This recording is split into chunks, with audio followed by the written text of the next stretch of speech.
Welcome back, everybody. The head of NATO, Jens Stoltenberg, warning that Russia's war in Ukraine could last years and reiterates that the alliance's support of Ukraine is still in place. Now, the invasion now entering its 117th day. Joining me now, former State Department spokesperson Morgan Ortagus. Morgan, good morning. It's wonderful to see you. Hi, Jackie. Thanks for having me. So let's start with this. I mean, you enter a conflict like this, or you allow Russia to invade Ukraine, and you're not surprised by the fact that this is going to be an ongoing conflict. And the Ukrainians put on a very strong front early on in the war, but a lot of people worry as time goes on, they will continue to weaken. NATO says we're there for you. The United States says we're there for you. But having said that, the longer this goes, the harder it gets for the Ukrainians. I think you framed it perfectly, Jackie, and that's the situation why we're in and why in the Trump administration, my bosses, Mike Pompeo and President Trump, focus so much on preventing the invasion from ever happening, right? And we were successful in making sure that Putin did not invade Ukraine on our watch. Unfortunately, the deterrent strategy that Biden and Blinken and their team put in place failed, and that's why you see where we are today. Many of us, myself included, have been warning about the fact that this would be a prolonged strategy, that there would not be a quick Ukrainian win. And we know that from the history of how Putin operates. So we can look at what he did to Chechnya when he came into power. We can look at what he did in Syria, right? He's been involved in Syria for, almost a decade. We have seen hundreds of thousands of dead there. He enabled Assad and oversaw some of the worst human rights abuses in Syria. And obviously they were in Afghanistan for very long. So the Russians understand how to wait the West out. And I think Putin right now is sort of calling the West bluff, so to speak, because there was a lot of hashtag Ukraine, a lot of Ukrainian flags early on. But Putin sees right through that. Look, when he invaded during the second term of the Obama administration, when he invaded Crimea, he's remained there ever since, right, with his troops. He's never left.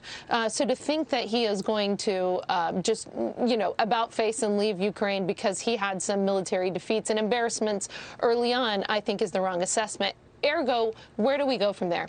We need a strategy from the Biden administration. All of us who have spent 2 minutes dealing with Putin in Ukraine and Putin in Russia know what Putin is capable of. We know this is going to be a long-term, years-long fight. What the NATO Secretary General said was accurate. We all know this. So now the question is, what's the Biden strategy? What is the Biden strategy? I'm not sure anybody knows per se. Maria spoke with your former colleague, former Secretary of State Mike Pompeo, about America's next potential foreign policy crisis, i.e. the example that this sets on a global stage. They had that conversation on Sunday Morning Futures yesterday. Listen.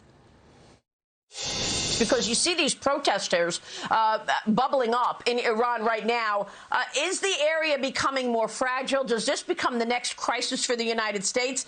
Isn't it true that they could block the Straits of Hormuz and prevent oil cargoes and perhaps make the oil situation even worse? Maria, there's no doubt about it. It's a tenuous situation. That risk is very real. I watched this for 4 years. I was so deeply involved in making sure that that day never came. When the Iranians were threatening Americans, we took out the leader of the IRGC Quds Force to make sure that he never threatened another American. So we see how the administration has dealt with Putin, not particularly impressed by it. Morgan, anti-regime protests have been surging in Iran due to price hikes and a deadly building collapse. Your thoughts on what's happening on the ground there? Because I think this administration and this president has really sent a message out onto the global stage that, this is a weak regime. So whenever the Biden administration came in, what they signaled is they wanted to do the opposite of what we did in the Trump administration, which was the maximum economic pressure campaign against Iran. Mike Pompeo talked about how we took out Qasem Soleimani, the world's leading terrorist from the world's largest state sponsor of terrorism. That's the Islamic Republic of Iran. The Biden administration thought they would come in, thought they would have a quick negotiation and get the United States and Iran back into the JCPOA, get Iran compliant into the JCPOA. That hasn't happened because the Iranians have no interest in getting back in, because we have allowed Iranian oil we've allowed countries like China to ignore sanctions, buy their oil. So why would they go for a deal that's going to limit them when they're already getting what they want? Yeah, and they can terrorize the region in the process. It's a great point with respect to the oil and dumping it on the black market. While I have you, I just want to talk about China for a moment as well. Launching its third aircraft carrier on Friday, claiming its largest and most advanced aggression to date. Morgan, you say the carrier is symbolic to China's rapid military buildup, and I think about the buildup of troops, Russian troops, on the Ukraine border, and this administration watched that happen. I mean, they didn't take Vladimir Putin seriously when he did it, and I wonder if they're taking China seriously as they're building up their offensives as well. Well, listen, the Biden administration keeps talking about how China is our competitor.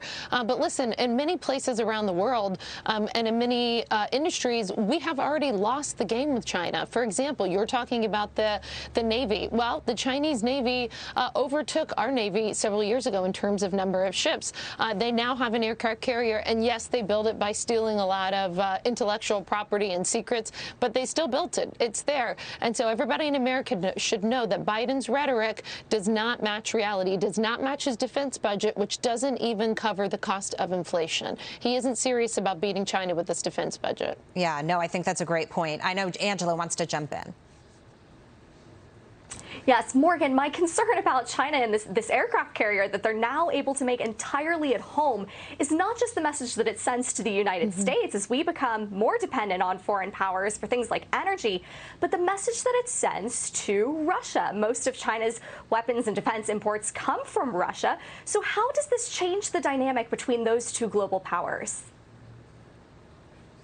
Oh, that's a fantastic question. I wish the producers would give us an hour to talk about it. I mean, I think the relationship between Xi Jinping and Putin has been a personal relationship that we have seen develop over a decade. People were really skeptical that these two powers would come together because, obviously, of their antagonistic history at many times. But these two leaders seem very committed and understanding that they are going to have to stand up to the West together. My question is the West going to be able to actually stand up to China whenever the time comes? When we look at Ukraine as the example, we still see the ruble is doing better than it has been. We still see Europe, even though there's a lot of promises and plans, they're still dependent on Russian energy.